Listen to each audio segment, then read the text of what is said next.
everybody, I'm back. Dave, he should be arriving shortly. And apparently he's arriving by invisible elevator. Say hi, Dave. I can't hear you, and I don't think they can hear you either. Feel like we're playing charades now. And it appears that Dave is stuck in an invisible box. I think he's testing out his talent and mime skills. Miming, great. We're gonna mime the story. Let's get started, kids. We're carrying on reading through the Jesus Storybook Bible, and today's story is the warrior leader. It's about Joshua and the battle at Jericho. After Moses died, God gave his people a new leader. His name was Joshua, which means the Lord saves. Joshua was going to lead God's people into the special land that God had promised them. By this time, God's people had been wandering around in that baking desert for 40 years. So you can imagine how sick of sand they were, and anything yellow, and sleeping in a tent. And they were happy to reach the edge of the desert and to see their beautiful new home right there in front of them, all cool and green and lovely.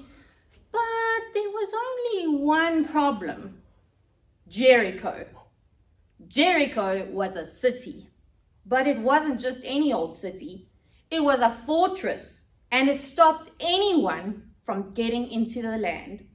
The people looked at Jericho, at the big, giant, scary walls around it, all the towering ramparts, at the heavy iron gates, and then they looked at each other. How are they going to get in? What would they do? Nobody knew, but God knew, and God told Joshua. But Joshua must have looked surprised, because it was a very odd battle plan. We'll soon find out. God made his people a promise: I will always be with you, and I will never ever leave you. If you do what I say, your lives in the new land will be happy and everything will go well. So Joshua gathered the army together.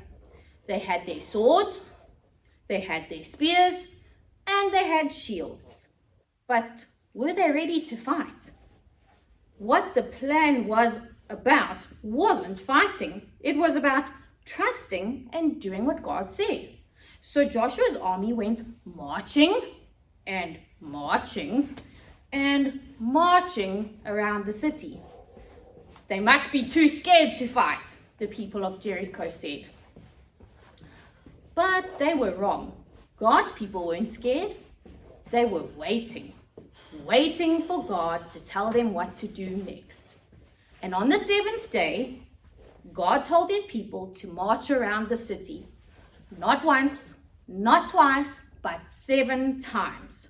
Then God told everyone to make as much noise as they possibly could. Has anyone ever told you to make as much noise as you could? Well, imagine that noise. Luckily, the Battle of Jericho doesn't depend on Dave and his voice. Let's see what happened. Imagine the noise. Add 39,999 and imagine that noise. You get the idea.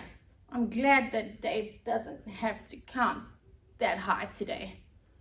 It was an ear-splitting noise, and as it turned out, also a stone-splitting noise, because the huge stone walls of Jericho crumbled to the ground as if they were made from sand. Jericho vanished in a great big cloud of dust. So it was that God's people entered their new home, and they didn't have to fight to get in. They only had to walk. Joshua said, God has brought you safely here. Now you will go and do what he says." Everyone said, "Yes, we promise." Only God can make your hearts happy. And the people said, "Yes." Joshua said, "Don't pray to pretend gods." "No," they said, "we won't do that." I'm afraid they didn't keep their promise.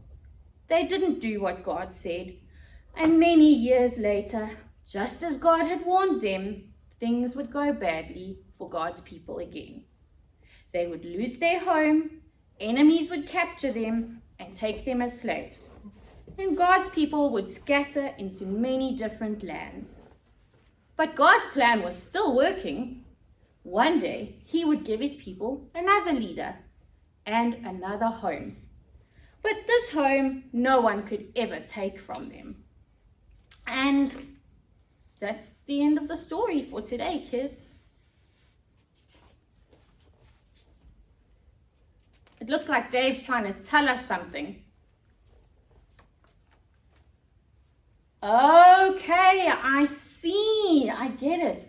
I think what Dave is trying to say is that we should be like God's people in Joshua 1, and we should be strong and courageous. And the way we do that is by meditating on the law of the Lord. And the way we do that is by reading your Bible, kids. So read your Bible. Until next time, join us for... You see, I know what he's saying now. He wants me to get to the next story. But that's for next week. Right now, Dave, as you know, the kids go to their parents and ask them to read to them from Joshua 3. Bye, kids. See you next time.